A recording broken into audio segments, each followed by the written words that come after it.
दोस्तों सब्सक्राइब करें और इस बेल आइकन को दबाएं और पाएं वीडियो सबसे पहले। मैं भारत को भारतीयता की मान्यता के आधार पर फिर से खड़ा करना चाहता हूं, उस काम में लगा हूं। वो आपको जबरदस्ती ऑपरेट करता है। मैं आपको दो बातें कहना चाहता हूं कि कभी भी कोई डॉक्टर आपको कहता है कि हार्ट की आर्टरीज में, वेन्स में ब्लॉकेज है, 70% तक है, तब तो आप बिल्कुल हंसी खुशी रहिए, कोई चिंता की बात नहीं। 75 है, 80 है, 85 है, तो आप चिंता करिए और इस ब्लॉकेज को निकालने के लिए कुछ काम शुरू करिए। आप बोलेंगे ऑपरेशन है, ऑपरेशन उसका इलाज नहीं है। क्यों इलाज नहीं है मैं बताता हूं आपको। ऑपरेशन होता क्या है? एक ऑपरेशन है जिसमें आपको एंजियोप्लास्टी किया जाता है। एंजियोप्लास्टी में क्या होता है कि मैंने बताया ये जो एक तरह की आर्टरी है, मान लीजिए इसमें से ब्लड जाना है और ये रुक गई है, तो डॉक्टर एक छोटी सी स्प्रिंग है वो आपके आर्टरी में डालेगा, कट करेगा, यहाँ से आर्टरी को उठाएगा और स्प्रिंग उसमें इंसर्ट कर देगा। वो स्प्रिंग इतनी बड़ी होती है, वो जो बॉल पेन में आपने देखा है कि स्प्रिंग होती है, एग्जैक्टली वही स्प्रिंग, बस उस पर मेडिकेशन किया हुआ होता है, दवा उस पर लपेटी हुई होती है। वो स्प्रिंग 10 रुपए की बनती है, लेकिन आपके हार्ट में डलने के बाद उसकी कीमत 2 लाख रुपए हो जाए, सिर्फ 10 रुपए की बनती है। आपको हैरानी होगी ये जानकर कि इतनी लूट मची है। हाँ, इतनी ही लूट मची है इस देश में। 10 रुपए की चीज को आपके हार्ट में डाल के वो कहेगा कि अब तो 2 लाख का बिल हो गया, 2.5 लाख का बिल हो गया, 3 लाख का बिल हो गया। आपको पता नहीं है, आप क्रॉस चेक नहीं करते और हम ये मान के बैठे हैं कि ये तो भगवान है जो डॉक्टर है। लेकिन आपको मालूम नहीं है कि भगवान जब होता था डॉक्टर तब होता था, अब नहीं है। अब तो वो शैतान से भी ज्यादा खतरनाक है। भगवान फिर भी आपकी जान ही लेगा, ये तो इतना शैतान है कि जान भी लेगा, पैसे भी निकाल लेगा आपके घर से। हाँ, ये तो शैतान से भी ज्यादा खतरनाक। इसलिए मैं आपको थोड़ा अवेयर करना चाहता हूं कि हार्ट की प्रॉब्लम लेके कभी भी किसी डॉक्टर के पास आप जाएं और कोई डॉक्टर आपको ये कह दे कि आपका कोलेस्ट्रॉल बढ़ गया, इसके कारण ब्लॉकेज आ गया है, या ट्राइग्लिसराइड बढ़ गया, इसके कारण ब्लॉकेज आ गया है, तो आप बिल्कुल मत घबराइए जब तक आप अपनी रिपोर्ट नहीं देख लेते कि इसमें कितना % है। अगर 70 या 70 से नीचे है तब तो चिंता करने की बात ही नहीं। घर आइए, आराम से सोइए, खाइए पीजिए। 70 प्लस है तो जरूर थोड़ी चिंता की बात है, लेकिन उस चिंता को दूर करने के लिए कुछ उपाय हैं जो मैं आपको बताना चाहता हूँ। ऑपरेशन उसका उपाय नहीं है। क्यों? मान लीजिए उसने एक आर्टरी को कट किया और एक स्प्रिंग डाल दिया। स्प्रिंग मैंने कहा इतनी सी है, इतनी सी स्प्रिंग यहां आ गई, ठीक है। अब ये स्प्रिंग डाल दी तो इसमें होगा क्या कि आर्टरी का थोड़ा एक्सपेंशन हो गया, तो खून ज्यादा जाने लगेगा। 1-2 दिन आपको बहुत रिलीफ लगेगा, लेकिन आगे और पीछे जहां स्प्रिंग है ना, उसके आगे और उसके पीछे वहां फिर जमा हो जाएगा क्या? कचरा, कीचड़, कोलेस्ट्रॉल फिर जमा हो गया, तो फिर तकलीफ आएगी आपको। फिर दोबारा आप डॉक्टर के पास जाएंगे, फिर कहेगा आपको एक और एंजियोप्लास्टी कराना पड़ेगा। तो जहां पे उसने स्प्रिंग डाला था उसके आगे पीछे और एक डाल देगा, फिर आपका 2-2.5 लाख का खर्चा। फिर उसमें क्या होगा, जहां स्प्रिंग पड़ गई वहां से तो ब्लड निकल गया, फिर उसके आगे और पीछे फिर वही समस्या। मतलब सीधा सा ये है कि ब्लॉकेज होने की टेंडेंसी जब तक आपके ब्लड में रहेगी तब तक ये होता ही रहेगा, आप चाहे कितनी एंजियोप्लास्टी करा दीजिए। और एक आर्टरी में 2 या 3 से ज्यादा एंजियोप्लास्टी हो नहीं पाती क्योंकि वो बहुत वीक हो जाती है। तब डॉक्टर आखिर में कहता आप बाईपास सर्जरी करा लो। बाईपास सर्जरी में क्या होगा, जो आर्टरी है उसके पैरेलल एक दूसरी आर्टरी लगाएगा और इसको बंद कर देगा। लेकिन अगर ब्लॉकेज की टेंडेंसी उसमें भी बनी हुई है तो थोड़े दिन में उसमें भी ब्लॉकेज आ जाएगा। कीचड़ भरने की अगर नाली में टेंडेंसी है तो नाली कितनी भी नहीं बनाते रहो, कीचड़ भरने ही वाला है। आप कुछ ऐसी व्यवस्था करो कि पानी के साथ नाली में कीचड़ ही ना जाए, ब्लड में कोलेस्ट्रॉल बढ़े ही नहीं, ट्राइग्लिसराइड बढ़े ही नहीं। और कोलेस्ट्रॉल बढ़े तो वो बढ़े जो अच्छा वाला है, जिसको हम HDL कहते हैं। खराब वाला क्यों बढ़े? LDL और VLDL। तो मूल बात जो हमें समझने की है वो ये कि हार्ट की प्रॉब्लम में कभी भी आपको डायग्नोसिस कर दिया किसी डॉक्टर ने कि आपको हार्ट अटैक आने वाला है, हार्ट फेल होने वाला है, कार्डियक अरेस्ट होने वाला है क्योंकि आपकी आर्टरीज में यहाँ ब्लॉकेज है, यहाँ ब्लॉकेज है, तो इसमें चिंता नहीं करना है, चिंतन करना है। चिंता करेंगे आप, घबराएंगे, घबराहट में वो सारे पैसे आपके निकाल लेगा, क्योंकि यही आपका वीक पॉइंट है। आप चिंतन ये करिए कि मेरे ब्लड में जो खराब कोलेस्ट्रॉल है वो बढ़ क्यों रहा है, ये कम हो जाना चाहिए। अब ब्लड में खराब कोलेस्ट्रॉल बढ़ने से ही ब्लॉकेज है, तो खराब कोलेस्ट्रॉल बढ़ने के कारण जान लीजिए, किन कारणों से खराब कोलेस्ट्रॉल बढ़ता है और किन कारणों से अच्छा कोलेस्ट्रॉल बढ़ता है। जिंदगी में जितने भी लोग डालडा खाते हैं, डालडा आप समझते हैं, वेजिटेबल ऑयल, ये डालडा सबसे खराब वस्तु है जो खराब कोलेस्ट्रॉल को बढ़ाती है। खराब कोलेस्ट्रॉल मैंने फिर बोला एलडीएल और वीएलडीएल। एलडीएल और वीएलडीएल आपके खून में सबसे ज्यादा तब बढ़ता है जब आप डालडा खाते हैं और रिफाइंड ऑयल खाते हैं और डबल रिफाइंड ऑयल खाते हैं, ट्रिपल रिफाइंड ऑयल खाते हैं। तो refined oil, double refined oil, triple refined oil, Dalda, ये 4 नाम हमेशा याद रखिए जो सबसे खतरनाक है आपकी जिंदगी के लिए। इनसे जुड़े हुए अगर प्रोडक्ट आपके घर में हैं, डालडा या डालडा का कोई भी प्रोडक्ट, XYZ ब्रांड नेम से आ सकता है। रिफाइंड ऑयल का कोई भी प्रोडक्ट XYZ नेम से आ सकता है, वो रुचि हो सकता है, वो सोया हो सकता है, वो गगन हो सकता है, वो पता नहीं क्या क्या नाम से हो सकता है। ये सब वो प्रोडक्ट हैं जो आपके शरीर में खराब कोलेस्ट्रॉल का निर्माण करते हैं। खराब माने LDL और VLDL, उसके कारण आपको ब्लॉकेज है। तो क्या करना चाहिए? इमीडिएट आपको फैसला करना चाहिए कि भाई हमारे घर में डालडा नहीं आएगा, हमारे घर में कोलेस्ट्रॉल खराब बढ़ाने वाला कोई भी प्रोडक्ट नहीं आएगा। तो डालडा हटा दीजिए, अपने भोजन से डालडा निकाल दीजिए और रिफाइंड ऑयल भी निकाल दीजिए, डबल रिफाइंड भी ऑयल निकाल दीजिए। तो रिफाइंड और डबल रिफाइंड और डालडा निकालते ही आपका कोलेस्ट्रॉल घटना शुरू हो जाए इमीडिएट। और अगर आप चाहें तो 3 महीने ऐसा खाना खा के देख लीजिए जिसमें डालडा की 1 बूंद भी ना डाली गई हो और रिफाइंड और डबल रिफाइंड ऑयल ना इस्तेमाल किया गया हो। 3 महीने में वो डॉक्टर ही कह देगा अरे आपका तो बहुत कम हो गया LDL और VLDL। तो कारण आपको पता होना चाहिए। कारण सबसे बड़ा जो है बैड कोलेस्ट्रॉल, खराब कोलेस्ट्रॉल जो हार्ट अटैक लाता है, कार्डियक अरेस्ट लाता है, उसको लाने वाला जो प्रोडक्ट है, जो वस्तु है आपके रसोई में, वो डालडा है, रिफाइंड ऑयल है, डबल रिफाइंड ऑयल है। अब आप उल्टा कहेंगे कि डॉक्टर तो सब बोलते हैं रिफाइंड ऑयल खाओ, हार्ट की प्रॉब्लम से बचना है तो डबल रिफाइंड खाओ और अच्छा है। डॉक्टर इसलिए बोलते हैं कि उनका आपस में एक दूसरे के साथ जबरदस्त कनेक्शन है। रिफाइंड और डबल रिफाइंड ऑयल बेचने वाली कंपनियों का डॉक्टरों के साथ कनेक्शन है। डॉक्टर उनका जितना भी प्रिस्क्रिप्शन करेंगे, कंपनियों का धंधा चलेगा, कंपनियों का धंधा चलेगा तो डॉक्टरों का भी धंधा चलेगा। लोग जितना ज्यादा रिफाइंड और डबल रिफाइंड खाएंगे उतना हार्ट अटैक आएगा, उतना हार्ट अटैक आएगा तो डॉक्टरों की भी चांदी है, कंपनियों की भी चांदी। इसलिए आप विज्ञापन देखकर टेलीविजन पर कभी भी जिंदगी के बारे में फैसला मत करिए। टीवी पर ऐसे ऐसे विज्ञापन आते हैं, कोई पत्नी अपने पति के बारे में बात करती हुई कहती है कि इनको तो ये तकलीफ है तो मैं उसी दिन से सोया वनस्पति ऑयल ले आई, तो ये ऑयल ले आई, तो वो ऑयल ले आई। बस यही खतरनाक, क्योंकि एक भी विज्ञापन सच नहीं होता और सच विज्ञापन करने की उनकी कोई जवाबदारी नहीं है, क्योंकि सरकार ने उनको झूठ बोलने का लाइसेंस दिया। एक भी विज्ञापन सच नहीं होता और सच बात विज्ञापन में बताई नहीं जाती। तो आप टीवी विज्ञापन देखकर कभी भी ये डिसाइड मत करिए कि हमारे घर में क्या लाना है क्या नहीं लाना है। वो ऑयल के बारे में है तब तो बहुत कॉशियस है।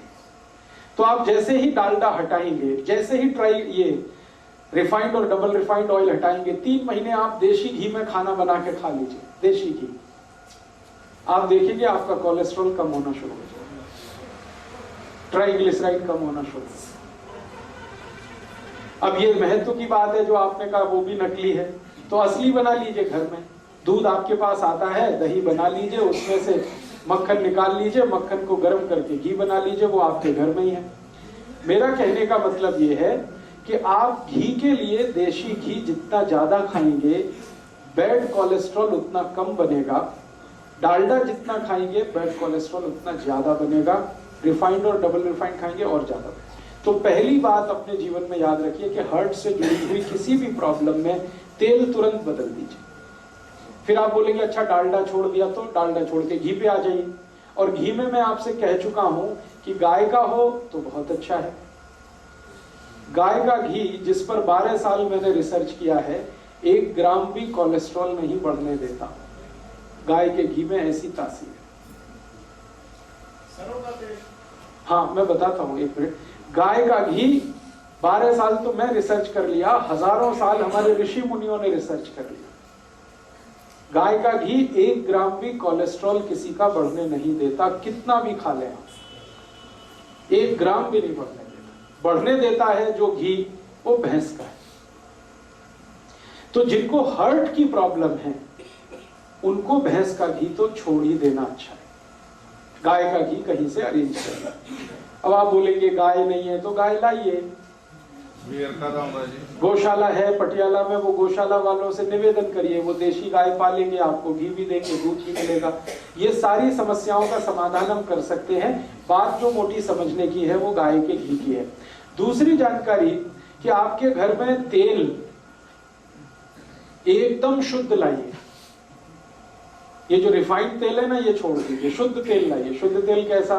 सरसों आपके बाजार में मिलती है, सरसों लेके जाइए, तेल निकालने वाली मशीन को दीजिए कि भाई मेरा तेल निकाल के दो। तो जिस कंडीशन में वो तेल निकाल के देता वही शुद्ध है। ज्यादा से ज्यादा उसको फिल्टर करा लीजिए। एक फिल्टर्ड ऑयल आता है और एक रिफाइंड ऑयल आता है। रिफाइंड ऑयल गलती से भी मत लाइए, फिल्टर्ड लाइए। फिल्टर माने छान के, बस इतना ही है, उसमें कुछ केमिकल मिक्सिंग नहीं है। तो आप फिल्टर ऑयल लाएंगे, सरसों का लाएं तो, नारियल का लाएं तो, मूंगफली का लाएं तो, तिल का लाएं तो, जो तेल आप खाते हैं। वैसे आपके लिए सबसे अच्छा तेल सरसों का ही है, क्योंकि हम नॉर्थ बेल्ट में जितने भी लोग रहते हैं सबके लिए सरसों बहुत अच्छी है। तो सरसों का तेल तो सबसे ही अच्छा है, लेकिन कोई लोग ऐसे भी हैं जो नारियल का तेल खाते हो या मूंगफली का खाते हो या तिल का खाते हो, उनके लिए भी मेरा यही रिक्वेस्ट है कि शुद्ध तेल लाइए। नारियल का लाएं तो, तिल का लाएं तो, मूंगफली का लाएं तो। आप कहेंगे वो बहुत गाढ़ा होता है। मैं आपको एक जीवन का ऐसा सच बताना चाहता हूं जो डॉक्टर जानता है लेकिन वो बताता है। तेल जितना गाढ़ा होगा उतना अच्छा, दूध जितना पतला होगा उतना अच्छा। तेल जितना गाढ़ा होगा उतना अच्छा, दूध जितना पतला होगा उतना अच्छा। अब पतला दूध आपको चाहिए तो वो गाय पे ही मिलेगा, भैंस का तो नहीं मिलेगा। और गाढ़ा तेल चाहिए तो शुद्ध तेल ही गाढ़ा होता है, रिफाइंड तेल तो बिल्कुल पानी के जैसा है। तेल को जब शुद्ध रूप में हम प्राप्त करते हैं, फिर इसको रिफाइन करने के लिए जो केमिकल्स मिक्स किए जाते हैं वो खतरनाक है हार्ट के। वो सब हमारे एलडीएल और वीएलडीएल को बढ़ाने वाले हैं वो सारे। मेरे कुछ मित्र हैं जो डॉक्टर हैं, हार्ट स्पेशलिस्ट हैं, अलग अलग गांव में, माने अलग अलग शहरों में काम करते हैं। हम सबका एक ग्रुप है। हमने ग्रुप स्टडी किया पिछले 10 साल कि जिसके क्लिनिक में, जिसके पास भी हार्ट अटैक का पेशेंट आता है, ऑपरेट करने के पहले उसका पूरा हिस्ट्री लेना, तब ऑपरेशन करना। और हिस्ट्री में पहला ही सवाल हम पूछते हैं, तेल कौन सा खाते हो? तो 10 साल जितने भी मरीजों के बारे में हमने जानकारी इकट्ठी की, 90% मरीज वो थे जिनको हार्ट अटैक आया और रिफाइंड तेल खाते, और डबल रिफाइंड खाते उनको और जल्दी आता है। और जो मरीज हमको आके बोलते हैं कि जी हम तो शुद्ध तेल खाते हैं, प्योर तेल खाते हैं, वो सिर्फ 10% ही है। माने 90% खतरा ज्यादा है हार्ट अटैक होने का जब आप रिफाइंड तेल खा रहे हैं, डालडा खा रहे हैं, डबल रिफाइंड खा रहे हैं।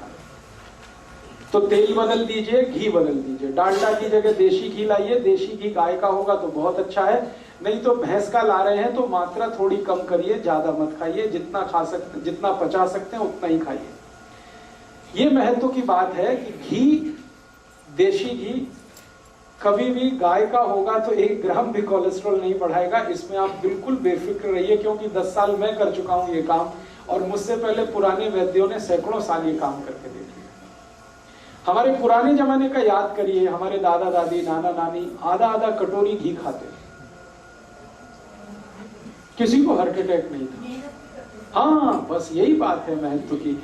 मेहनत भी करते थे, खेत में जाते थे, हल चलाते थे, कुदाली चलाते थे, 10-10 किलोमीटर पैदल जाते थे, कंधे पर वजन रख के चले जाते थे, तो मेहनत उनकी होती थी। इसका मतलब ये है कि प्रॉब्लम जो है वो घी के साथ नहीं है, प्रॉब्लम आपके एटीट्यूड के साथ है कि आप अगर मेहनत कर रहे हैं तो घी बिल्कुल पचेगा, आपको चिंता मत करिए। आप कुछ भी मेहनत नहीं कर रहे हैं तो वही घी मारेगा फिर आपको।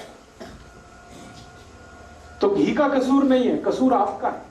आप मेहनत नहीं करते। छोटे छोटे काम में भी हम मेहनत से अब चुराने लगे हैं अपना जी। ट्रैक्टर आ गया तब से तो और ज्यादा जी चुराना हमने शुरू कर दिया है। हर काम के लिए और स्कूटर या मोटरसाइकिल यूज करते हैं, कार यूज करते हैं, सब्जी भी लेने जाएंगे तो उसके लिए हमें ये सब लगता है। पैदल चलना हमारा इतना कम हो गया है, पहले बहुत पैदल चला जाता था, साइकिलें होती थी, पैदल चलते थे, तो ये सब फिजिकल वर्क पहले था, अभी बहुत कम है। तो इसमें घी का क्या दोष है? आप घी को गाली क्यों देते हैं? अपने को गाली दीजिए ना, हम मेहनत नहीं करते, हम निकम्मे हो गए, हम कामचोर हो गए, इसलिए ये प्रॉब्लम। इसमें घी का कोई दोष नहीं। घी का दोष तब आएगा जब आप मेहनत भी करें और उसके बाद भी आपका कोलेस्ट्रॉल बढ़े तब, लेकिन ऐसा कभी हुआ नहीं आज तक। मेहनत करने वालों को घी बहुत अच्छे से डाइजेस्ट होता है। तो इसलिए आप घी तो रखिए, देशी घी अपने घर में, रसोई में। डालडा निकालिए, रिफाइंड और डबल रिफाइंड हटाइए, तो तुरंत आपका कोलेस्ट्रॉल घटना शुरू हो जाएगा। दूसरी एक जानकारी मैं कल दे चुका हूं, आपको रिपीट कर रहा हूं। जैसे ही नमक बदल देंगे आपका कोलेस्ट्रॉल कम हो जाएगा। नमक कल मैंने बताया, समुद्री नमक छोड़कर आप सीधा नमक पे आ जाएंगे, काले नमक पे आ जाएंगे, कोलेस्ट्रॉल अपने आप गिरने लगेगा, ट्राइग्लिसराइड गिरने लगेगा। तो ये दूसरी बात याद रखिए। और तीसरी बात ये याद रखिए कि जितनी ज्यादा छिलके वाली दाल और छिलके वाली सब्जियां खाएंगे उतना ही कोलेस्ट्रॉल आपका घटता चला जाएगा। छिलके वाली दाल और छिलके वाली सब्जियां, जैसे लौकी है, तोरई है, टिंडा है, कद्दू है, करेला है, इन सब सब्जियों में हम छिलका उतारते हैं। ये मत उतारिए, छिलका उतारना बंद कर दीजिए, क्योंकि सब्जियों का सबसे ज्यादा प्रोटीन छिलके में है और फाइबर भी छिलके में। तो आप छिलके वाली सब्जियां खाइए। जिनको भी हार्ट की प्रॉब्लम है, ये सब बात उनके लिए हो रही है, सब के सब छिलके वाली सब्जियां खाएं।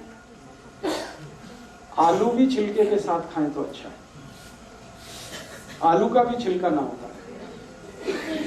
तो आप कहेंगे फिर स्वाद नहीं लगेगा, लगेगा। आलू को उबालें और उबालकर सब्जी में डालें, छिलका ना उतारें तो भी स्वाद लगेगा। तो आलू है, गोभी है, पत्ता गोभी है, या तो पत्ता गोभी और गोभी का जो छिलका समझते हैं, वो जो डंठल होते हैं, छोटे छोटे पीस काट के आपकी सब्जी में रखिए उनको। बहुत काम की चीज है, जो आप निकाल देते हैं वो बहुत काम की चीज है। करेले का छिलका कभी मत उतारिए, लौकी का मत उतारिए, तोरई का मत उतारिए, कद्दू का मत उतारिए। ज्यादातर सब्जियां छिलके वाली खाना शुरू कर दीजिए, कोलेस्ट्रॉल अपने आप घटने लगेगा, खराब होगा। हाँ, मैं आपको वो भी बता दूंगा, आप उसकी चिंता मत करिए। छिलके वाली सब्जियां भरपूर खानी है, छिलके वाली दालें खानी है।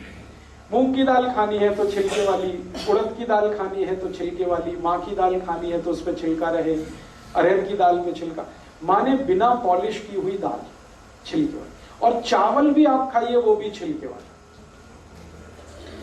चावल एक आता है छिलके वाला, एक बिना छिलके वाला। जो छिलके वाला चावल है वो रेड कलर का होता है, हल्के से लाल रंग का होता है, उस पर पॉलिश नहीं होती। तो बिना पॉलिश किया हुआ चावल खाइए, बिना पॉलिश की हुई दाल खाइए। हाँ, पकेगा। कैसे पकेगा, तरीका मैं बता देता हूँ। हाँ, ब्राउन राइस, ब्राउन राइस जिसको आप कहते हैं, वो छिलके सहित होता है, इसलिए ब्राउन है। वो बहुत अच्छे से पकता है। कैसे पकता है? चावल को पकाते समय थोड़ा 2 बूंद घी डाल दीजिए, बहुत अच्छे से पकता है, बहुत अच्छे से पकता है। या चावल पकाते समय थोड़ा नींबू निचोड़ दीजिए उसमें, बहुत अच्छे से पकता है। एक एक दाना उसका खिला अलग रहता है। तो छिलके वाला चावल, छिलके वाली दालें, छिलके वाली सब्जियां, ये सब खाना है हर उस मरीज को जिसको कोलेस्ट्रॉल बढ़ा है, हार्ट के अटैक आने की संभावना है, या आर्टरीज और वेन्स में कचरा जमा हो गया। 3 बातें हुई। चौथी बात और एक जानकारी दे दूं कि जो रोटी आप खा रहे हैं, रोटी मोटे अनाज की खाइए। जितना मोटा अनाज उतना ही हार्ट के लिए अच्छा। जैसे मक्की है, बहुत अच्छी है हार्ट के लिए। बाजरी है, बहुत अच्छी है हार्ट के लिए। ज्वारी है, बहुत अच्छी है हार्ट के लिए। गेहूं उतना अच्छा नहीं है हार्ट के लिए। अगर गेहूं खाना ही है तो अकेला गेहूं मत खाइए, उसमें मिक्स करिए। क्या मिक्स करें? थोड़ा चना मिक्स कर दीजिए, थोड़ा सोयाबीन, थोड़ी ज्वारी, ऐसी चीजें मिक्स करिए जो मोटे अनाज में आती है। फिर उसकी रोटी बनाइए, मिस्सी रोटी कहते हैं या क्या रोटी कहते हैं, मिस्सी रोटी, यस, वो खाइए आप। गेहूं की रोटी कभी भी मत खाएं, ना खाएं वो सभी पेशेंट जिनको हार्ट की प्रॉब्लम है। मिस्सी रोटी खाएं, मोटी रोटी खाएं। और जब गेहूं आप पीसने के लिए लेके जाते हैं चक्की पर और गेहूं के साथ बहुत सारी चीजें, तो उसको बोल करके मेरा आटा मोटा पीसो, बारीक मत पीसो। और बिना रोले तो हाँ, मेरा आटा मोटा पीसो, बारीक मत पीसो। और वो आटा घर में लाके कभी भी छलनी से छानना नहीं, क्योंकि उसकी जो चोकर आपने निकाल दी वही आपके हार्ट को बचाने वाली है। जो ऊपर के छिलके हैं, जो चोकर है, वही आपके खून को पतला करती है। तो इसलिए इस तरह से आप अपने लाइफ को थोड़ा एडजस्ट करिए। अगर हार्ट की प्रॉब्लम, अगर आपने ये सब शुरू कर दिया और थोड़ी 2-3 चीजें और अगर कर सकें तो बहुत अच्छा है। शाम को मैंने कहा खाने के बाद कम से कम 1000 कदम पैदल चलना, आपको वॉकिंग करना शाम को बहुत जरूरी है। दोपहर के खाने के बाद आराम करना बहुत जरूरी है, थोड़ा वज्रासन में बैठना बहुत जरूरी है। ये सब करते हुए अगर आपने अपने आप को ढाल दिया तो मैं आपको स्टाम्प पेपर पे लिख के देता हूं, जिंदगी में कभी भी हार्ट अटैक नहीं आएगा, कितना भी कोलेस्ट्रॉल बढ़ा हुआ रहने दो। और लगातार आप इस हैबिट में आ जाएंगे जो मैं बता रहा हूं, तो आपका 6-8 महीने में कोलेस्ट्रॉल अपने आप ही खत्म हो जाएगा। आप हैरान हो जाएंगे कैसे हो गया, आपने फूड हैबिट्स थोड़ी सी चेंज की, वो हो गया। जो खराब कोलेस्ट्रॉल बढ़ाने वाली चीजें हैं वो हटाते गए, और जो अच्छा कोलेस्ट्रॉल बढ़ाने वाली चीजें उनको बढ़ाते गए, आप ठीक हो गए। तो बिना मेडिसिन के, बिना ट्रीटमेंट के, बिना ऑपरेशन के आप अपने हार्ट की प्रॉब्लम को ऐसे ठीक करें। अब आप बोलते हैं इसमें और कुछ कर सकते हैं, हाँ, और अगर कुछ कर सकते हैं तो कर लीजिए। कुछ ऐसी चीजें खाइए जो कल से मैं बात कर रहा हूं, जो एल्कलाइन है। सारी एल्कलाइन चीजें खून को गाढ़ा होने से बचाती हैं और पतला बनाती हैं। तो आप बोलेंगे क्या खाएं, बहुत सारी चीजें हैं हमारे आसपास।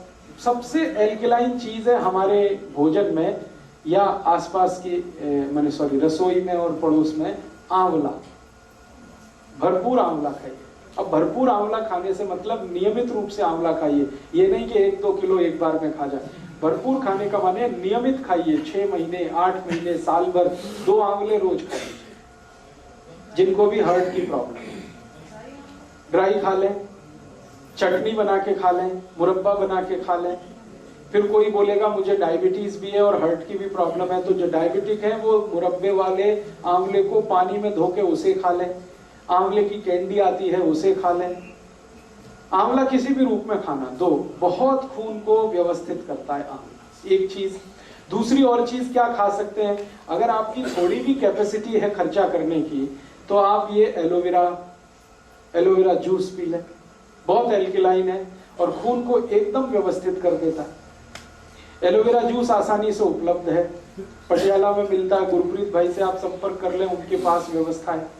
और भी कहीं मिलता हो, स्वामी रामदेव जी के यहाँ मिलता है, वहां से भी आप ले सकते हैं। एलोवेरा फ्रेश कितना खाया जा सकता है? हाँ, एलोवेरा फ्रेश अगर खाना चाहते हैं तो बहुत ही बढ़िया होगा, जूस से भी अच्छा होगा। एलोवेरा फ्रेश खाने का तरीका बता देता हूँ। उसका जो पत्ता आता है ना, वो काट के ऊपर वाला छील लेना, उसको छिलका उतारना। हाँ, उतारना खाने के लिए। फिर अंदर का जो गूदा है, फल, वो चबा के खा लीजिए। एक दिन में 10 से 15 ग्राम से ज्यादा मत खाइए। बहुत कड़वा है, बहुत तीखा है। उसको ग्राइंड करके पानी में, हाँ, ले सकते हैं, ग्राइंड करके पानी में ले सकते हैं, उसकी चटनी ले सकते हैं, चबा के खा सकते हैं, कैसे भी खा सकते हैं। अचार आता है तो अचार खा लीजिए। एक सर उसका जो छिलका है, दूसरी चीजों का तो छिलका खाना है। हाँ, एलोवेरा का छिलका ही एक है जिसको आप डाइजेस्ट नहीं कर सकते। वो डाइजेस्ट आप कर नहीं पाएंगे, इसलिए मैंने उतरवा दिया। बाकी सभी छिलके आप डाइजेस्ट कर पाते हैं।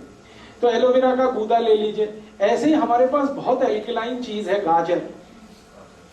अभी 4 महीने गाजर का सीजन आ गया, खूब गाजर खा लीजिए। माने नियमित रूप से, खूब जहां भी मैं शब्द इस्तेमाल करूंगा, नियमित रूप से 3-4 महीने खा लीजिए। 2 गाजर रोज, 3 गाजर रोज चबा के खा लीजिए। बहुत एल्कलाइन है गाजर। मूली है जी, डायबिटीज वाले जरूर खा लें। भगवान का बनाया हुआ कोई भी मीठा पदार्थ डायबिटीज वाले खूब खाएं। आदमी का बनाया हुआ कुछ ना खाएं। ये सारी खतरनाक बीमारी आदमी के बनाए हुए मीठे पदार्थ में, जिसमें वो चीनी डाल दे। गाजर भगवान की बनाई है, आप खूब खाएं जी। जूस के लिए उसके प्रिस्क्राइब है बॉटल के ऊपर 30 ml टू 50 ml आप ले। 30 ml की तो जरूरत नहीं है, वो उन्होंने प्रेस्क्रिप्शन दिया है, शायद वो बहुत हाई डिग्री किसी पेशेंट को ध्यान में रख के। मैं आपको कह रहा हूं कि 10 से 15 ml ही पर्याप्त है। 30 ml बहुत ज्यादा है, नॉर्मल आदमी के लिए ठीक नहीं। वो बोतल पे इसलिए भी लिखा गया है कि बिके, सब जगह बेचने का प्रॉब्लम आ गया ना। तो आपको तो मैं बता रहा हूं उस हिसाब से कि न्यूनतम दवा लेके या बिना किसी दवा के आप अपनी जिंदगी को कैसे मैनेज कर सकते। तो एल्कलाइन चीजें हैं, गाजर है, आंवला है, टमाटर है, पत्ता गोभी है, फिर बंद गोभी है, फिर ये आपके पास मूली है, फिर चौलाई है, फिर सरसों है जो आजकल साग के रूप में, ये सब एल्कलाइन है, सब हार्ट के लिए टॉनिक है ये सब। तो इन चीजों का इस्तेमाल करते हुए भोजन में देशी घी या तो शुद्ध तेल का इस्तेमाल करते हुए, नमक बदलते हुए आप चल पड़िए जिंदगी के रास्ते पर। एक बार अगर अटैक आ चुका है पुराने किसी समय में, दोबारा कभी नहीं आएगा। और जो भी ब्लॉकेज है वो बिना किसी दवा के अपने आप ही निकल जाएगा, क्योंकि बॉडी में ब्लॉकेज बनाने की टेंडेंसी है तो निकालने की भी टेंडेंसी है। दवा खाने की इसके लिए जरूरत नहीं है, मेडिसिन की इसके लिए बिल्कुल जरूरत नहीं है। अब एक आखिरी बात बता देता हूं, इमरजेंसी आ जाए, मान लो इमरजेंसी। इमरजेंसी क्या होती है? आपने जैसा मैंने कहा वैसे सब मैनेज किया आपने, ठीक है, और शायद कोलेस्ट्रॉल आपका इतना बढ़ा हुआ हो कि ब्लॉकेज 99% पहुंच गया हो। उस कंडीशन में उसको रिड्यूस होने में 6-8 महीने लगते हैं। इस बीच में कभी इमरजेंसी आ गई तो, इमरजेंसी माने अटैक ही आ गया मान लो, तो भी घबराइए मत। मैं आपको एक जानकारी देना चाहता हूं कि 99% पेशेंट में ऑटोमेटिक बाईपास होता है। भगवान ने ऐसी व्यवस्था बनाई है शरीर में, ऑटोमेटिक बाईपास होता है, डॉक्टर नहीं करता, खुद ही होता है। कैसे होता है? मान लो मैं थोड़ी देर फिर पुरानी बात पे आता हूं, ये एक आर्टरी है, ये पूरी तरह से बंद हो गई, अब इसमें से ब्लड सप्लाई नहीं हो रहा है, तो ये जो बंद हो गई ना, इसके पैरेलल एक खुली हुई आर्टरी रहती है हमेशा। हर एक आर्टरी के पैरेलल एक दूसरी है, हर एक वेन्स के पैरेलल एक दूसरी वेन है। वो उसी समय के लिए भगवान ने दे रखी है कि ये बंद हो जाए तो दूसरी अपने आप खुल जाएगी, ऑटोमेटिक बाईपास हो जाएगी। इसलिए घबराइए मत, डरिए, भगवान ने बहुत सुरक्षा बनाई है आपके लिए। अब जान के रखिए इस बात को कि हो सकता है ऑटोमेटिक बाईपास हो जाए और आप डॉक्टर के यहाँ एडमिट हो, डॉक्टर को भी मालूम है कि इनका बाईपास हो चुका है, फिर भी वो कहेगा कि आपको तो बाईपास करना है, तो वो यहाँ से काट के फिर सिल देगा और कहेगा मैंने बाईपास कर दिया, मुझे पैसे दे दो। और हो सकता है उसने कुछ नहीं किया हो, क्योंकि बाईपास तो ऑटोमेटिक हो चुका है। ये सभी के शरीर में होता है, हर एक व्यक्ति के शरीर में होता है। हृदय की व्यवस्था ऐसी भगवान ने बनाई। तो ऑटोमेटिक बाईपास 99% केसेस में होता है। 1% केस में नहीं हो पाता जब हार्ट फेल हो जाता है, उसी समय नहीं हो पाता, बाकी तो अटैक में तो होता ही है। इसलिए वहां भी ऑपरेशन की जरूरत नहीं है। हाँ, एक चीज जरूर ध्यान रखिए कि मान लीजिए इमरजेंसी है, आपको बहुत तेज पेन हो रहा है, एंजाइना का माने अटैक का, रात के 2:30-3 बजे के आसपास ही ये आता है। क्यों आता है वो जानना बहुत इंटरेस्टिंग है। शरीर के जितने ऑर्गन्स है ना, इंटरनल ऑर्गन्स, हार्ट है, किडनी है, लीवर है, इन सब का वर्किंग जो काम करने का एक खास समय है। एक खास समय पर हार्ट बहुत ज्यादा काम करता है, एक खास समय पर किडनी ज्यादा काम करती है, एक खास समय पर लीवर ज्यादा काम करता है। उसकी मैंने लिस्ट दी है, बाहर एक किताब है, 2 किताबों में ये लिस्ट है पूरी। आपका स्वास्थ्य आपके हाथ और अहिंसात्मक चिकित्सा, 2 किताबों में हर एक ऑर्गन का टाइम पीरियड मैंने दिया हुआ है कैलकुलेट करके कि ये हार्ट है, इसके काम करने का समय ही है 2:30 बजे से 4:30 बजे तक, ये ज्यादा काम करता है। बाकी समय काम नहीं करता ऐसा नहीं है, कम करता है। इसी तरह किडनी का समय है, इसी तरह लीवर का समय। तो जब ज्यादा काम करने का समय है हार्ट का, अटैक उसी समय आएगा। तो ज्यादातर अटैक 99% सुबह 2:30 बजे से 4:30 बजे के बीच में ही आते हैं। उस समय के लिए क्या करें? बहुत तेज पेन होगा, बहुत तेज तकलीफ आएगी, तो मैं आपको एक दवा का नाम बताता हूं, वो सब नोट करके रखें। ये रामबाण दवा है, बहुत सस्ती आती है, होम्योपैथी की दुकान में ये मिलेगी।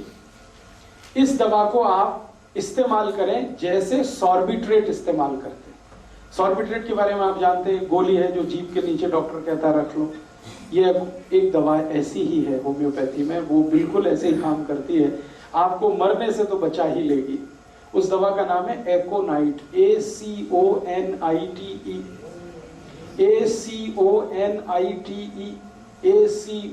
ACONITE, एकोनाइट। इसके आगे एक नंबर लिखना पड़ेगा, नंबर नहीं मिलेगी, 200 लिख दीजिए। एकोनाइट 200, ये लिक्विड फॉर्म में 5 मिलीलीटर की शीशी खरीद के रखिए, 10 रुपए की आती है, और उतनी शीशी से 100 लोगों की जिंदगी आप बचा सकते हैं। क्या करना है इसको, जब बहुत तेज एंजाइना का पेन है, हार्ट एरिया में, हार्ट रीजन में बहुत तेज पेन हो रहा है, इस दवा की एक बूंद जीभ पे डाल दीजिए पेशेंट की, एक ही बूंद। 5-7 मिनट में ही वो कहेगा हाँ बहुत रिलीफ हो गया, ठीक है। फिर एक और बूंद डाल दीजिए 5-7 मिनट के बाद, फिर कहेगा और रिलीफ हो गया, और एक बार डाल दीजिए, बस 3 बार डाल के छोड़ दीजिए और भूल जाइए, और उसको भी कह दीजिए कि तुम भी भूल जाओ, फिर कुछ प्रॉब्लम नहीं है। डॉक्टर के पास भी जाने की जरूरत नहीं है, एंजियोग्राफी भी कराने की जरूरत नहीं है। अगर आप कराना चाहें तो पैसे ही खर्च होने वाले हैं आपके, और कुछ उससे ज्यादा नहीं निकलेगा। आपने उसको रोक लिया मरने से, अब क्या करना है वो मैं पीछे सब बता चुका हूं। उसका घी बदलवाइए, उसका तेल बदलवाइए, उसका दूध बदलवाइए, भैंस का पी रहा है तो गाय का लाइए, घी ला रहा है तो गाय का लाइए, फिर उसको कहिए नमक बदलो, फिर छिलके वाली दालें शुरू करो, छिलके वाली सब, ये सब उसको शुरू कर दीजिए उसकी डाइट, और 5-6 महीने के बाद वो बिल्कुल नॉर्मल हो जाएगा। सेकंड ड्रॉप 5 से 7 मिनट्स के 5 to 7 मिनट्स, एक ड्रॉप डाला 5 to 7 मिनट, दूसरा डाल दिया 5 to 7 मिनट, तीसरा डाल दिया, बस 3 ड्रॉप डाल के छोड़ दें। ये एक छोटी सी जानकारी मैंने आपको हार्ट और हार्ट से होने वाली प्रॉब्लम्स के बारे में दी है। अब एक आखिरी जानकारी और दे देता हूं कि हमारे रसोई घर में एक बहुत अच्छी मेडिसिन है जो इन सब काम को बड़े आसानी से करती है। हार्ट में अगर ब्लॉकेज आ गया तो उसको निकालेगी, कोलेस्ट्रॉल बढ़ गया है तो उसको घटाएगी, कचरा जमा हो गया खून में तो उसको साफ करेगी। उस मेडिसिन का नाम है मेथी दाना। मेथी दाना बारीक, ये जो मेथी दाना है पीला पीला होता है, खाने के बाद देखेंगे तो बहुत कसेला होता है, कड़वा होता है। ये बहुत अच्छा टॉनिक है हार्ट के लिए। मेथी दाना नियमित रूप से हर उस पेशेंट को देना है जिसको अटैक आने की संभावना है या आ चुका है। एकोनाइट तो दे ही दिया, वो तो उस समय के लिए बच गया, भगवान की दुआ हो गई उसके ऊपर, ऐसा समझ लो। हाँ, जो बारीक होता है वो काम का है, जो बड़ा वाला है वो अचार के काम का है। छोटा मेथी दाना वही काम का है। अब इसको खाना कैसे है, हर उस पेशेंट को ये देना पड़ेगा जिसको ब्लड में कोलेस्ट्रॉल ज्यादा है, ट्राइग्लिसराइड ज्यादा है, कचरा जमा हो गया, कीचड़ भर गया, उसको साफ करने के लिए 1 चम्मच छोटा वाला मेथी दाना 1 गिलास गर्म पानी में रात को रखना, रात भर उस पानी को रखना, सवेरे वो पानी सिप सिप करके पीना, क्योंकि पानी पीने का नियम जो बताया वो ध्यान रखना, और मेथी दाना चबा के खाना, बस इतना सा काम करना। नहीं, बिल्कुल नहीं। रात को गर्म पानी में 1 गिलास, कांच का गिलास रहना चाहिए, उसमें 1 छोटा चम्मच मेथी दाना, छोटा मेथी दाना वो डाल के रख दीजिए, रात भर रखा रहने दीजिए, सवेरे पानी को सिप सिप करके पी लीजिए और उस दाने को चबा के खा लीजिए। हाँ, डालते समय पानी गर्म जरूरी है। दोबारा पीते वक्त पानी गर्म करने की जरूरत नहीं, क्योंकि वो मेथी से ही बहुत गर्म हो चुका है, तासीर बदल जाती है उस पानी की, रंग बदल जाता है, आप देखेंगे पानी पीला हो जाएगा। लगभग 3 से 4 महीने लगातार, 90 से 120 दिन लगातार। फिर क्या करना है, 90% केसेस तो इतने में ही ठीक हो जाते हैं, 90 से 120 दिन में, लेकिन 10% केसेस ज्यादा कॉम्प्लिकेटेड है तो उनको शायद ज्यादा चलाना पड़ेगा। तो मेथी दाने का एक नियम है, वो ये कि 90 से 100 दिन देने के बाद 15-20 दिन के लिए उसको ब्रेक दे दीजिए, 15-20 दिन के लिए, और फिर वापस 90 दिन चला सकते हैं। तो 2 बार से ज्यादा शायद रिपीट मैंने आज तक किसी पेशेंट को नहीं किया, 2 रिपीटिशन में ही सब क्लियर कर देता। अब मेथी दाने में कुछ ऐसे केमिकल्स हैं जो खून को बहुत अच्छे से साफ करते हैं, साफ माने खून में जो कीचड़ वाला हिस्सा है, बैड कोलेस्ट्रॉल, वो सब खत्म कर देते हैं मेथी दाने के केमिकल्स। तो ये हमारे रसोई की बहुत अच्छी एक दवा है। और एक अच्छी दवा बता देता हूं, इसी के साथ चाहे तो वो ले सकते हैं, नहीं तो ये या वो दोनों में से कोई एक ले सकते। स्वामी जी अक्सर वो आपको बताते हैं लौकी का रस। ये लौकी का रस भी वही काम करता है जो मेथी दाना करता है।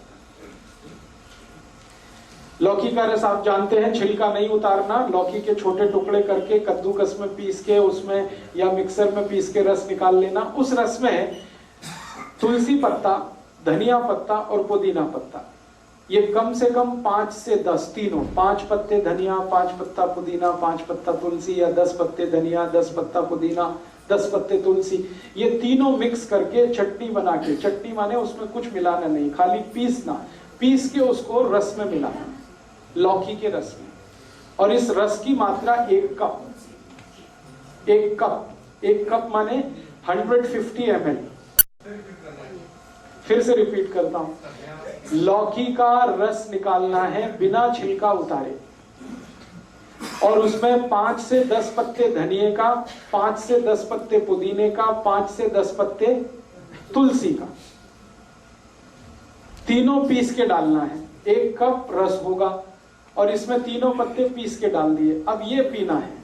इसको सबसे अच्छा पीने का समय है सवेरे खाली पेट, और अगर सवेरे खाली पेट कोई नहीं पी पाता, कारण कुछ भी हो उसका, तो दोपहर को खाने के बाद तो जरूर लेना है।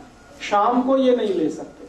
सवेरे जो तो खाली पेट पानी भी पीना जी, हाँ। कितना चਿਰ बाद? तो पानी पीने के लगभग 40 मिनट बाद, 40 से 45। एलोवेरा का जूस भी है जो बनाना घर में, वो भी हाँ, उसमें और 40 मिनट जोड़ दीजिए। पानी ले लीजिए, एलोवेरा जूस ले लीजिए, फिर 40 मिनट जोड़ के और आप ये रस ले लीजिए लौकी का। और अगर कुछ लेना है तो 40-45 मिनट गैप रखिए हर एक दवा से दूसरी दवा के बीच में।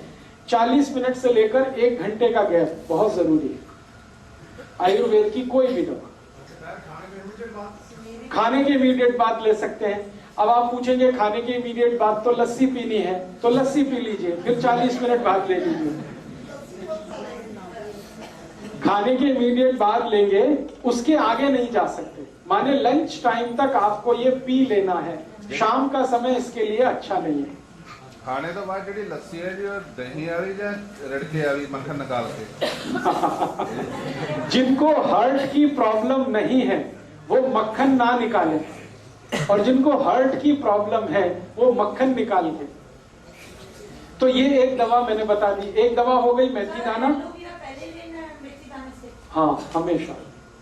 हाँ, पहले या पानी, फिर एलोवेरा लेना है तो एलोवेरा, आंवला लेना है तो उसी के साथ एलोवेरा के साथ, फिर 40 मिनट 1 घंटे के बाद मेथी लेना है। इस तरह से आप शेड्यूल करिए।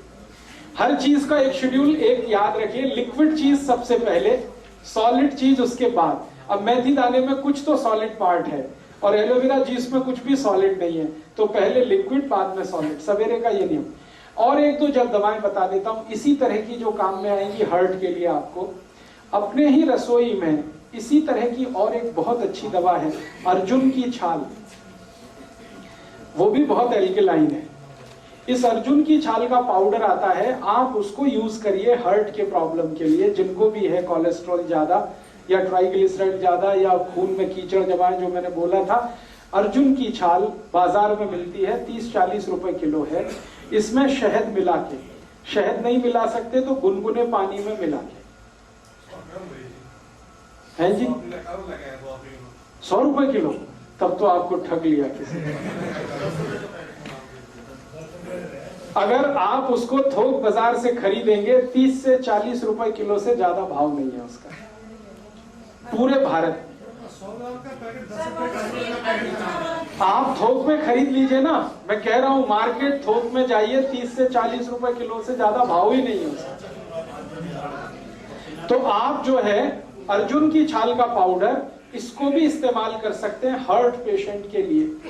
ये भी बहुत एल्केलाइन है। और एक दो चीजें बताता हूं जो इसी तरह से एल्केलाइन है और हार्ट के लिए बहुत। पाउडर ही लेना अर्जुन की छाल। शहद लेना है, शहद नहीं है तो गुनगुने पानी में मिला के लेना है। हाँ, क्वांटिटी माफ करिए, भूल गया। कभी भी लेना है अर्जुन की छाल का पाउडर एक बार में तो आधा टी स्पून, एक टेबल स्पून है, एक टी स्पून आधा, इतना ही लेना है एक बार में, एक दिन में। फिर दूसरे दिन लेना है, फिर उतना ही। 3 महीने लगातार आप इसे भी ले सकते हैं, अर्जुन की छाल। और माफ करिएगा, ये जितनी चीजें बता रहा हूं ये सब ऑल्टरनेटिव के रूप में बता रहा हूं, एक साथ सब मत ले लेना। मैं आपको बता रहा हूं कि इतने ऑप्शंस आपके पास हैं। आपके पास लौकी है, आपके पास मेथी दाना है, आपके पास अर्जुन की छाल है, आपके पास आंवला है, आपके पास एलोवेरा है। इतने ऑप्शंस भगवान ने दिए हैं आपको। ये सभी ऑप्शनल और ऑल्टरनेटिव हैं। ये एक दूसरे के कॉम्प्लीमेंट्री नहीं है। ध्यान रखना कि इसके साथ ये ले लें, इसके साथ। कुछ लोगों को लगेगा जल्दी ठीक होना है तो सब ले लो एक साथ, तो उल्टा हो जाएगा। हाँ, इसलिए जितने पॉइंट्स मैं बता रहा हूं, या तो ये या तो ये या तो ये, और इसलिए ज्यादा बता रहा हूं कि आपको इस बात का आइडिया हो कि हम कितने रिच हैं। भारत कितना रिच है कि खाली रसोई में हार्ट को ट्रीट करने की कम से कम 20 दवाएं हैं जो दुनिया के किसी किचन में नहीं, वो हमारे यहां। तो हमारी रिचनेस का पता चले। और दूसरा, हमारे पुराने बुजुर्ग, दादा दादी, नाना नानी जो कहते रहे हैं उस पर आपका भरोसा बढ़े, इसलिए ये सब इतनी बता रहा हूं। वरना एक बता के मैं छोड़ देता कि इतना ही काफी है। दोस्तों, सबसे पहले तो चैनल सब्सक्राइब करें, फिर लाइक, कमेंट और शेयर करें। और हाँ, हमारा एंड्रॉयड ऐप डाउनलोड करना ना भूलें।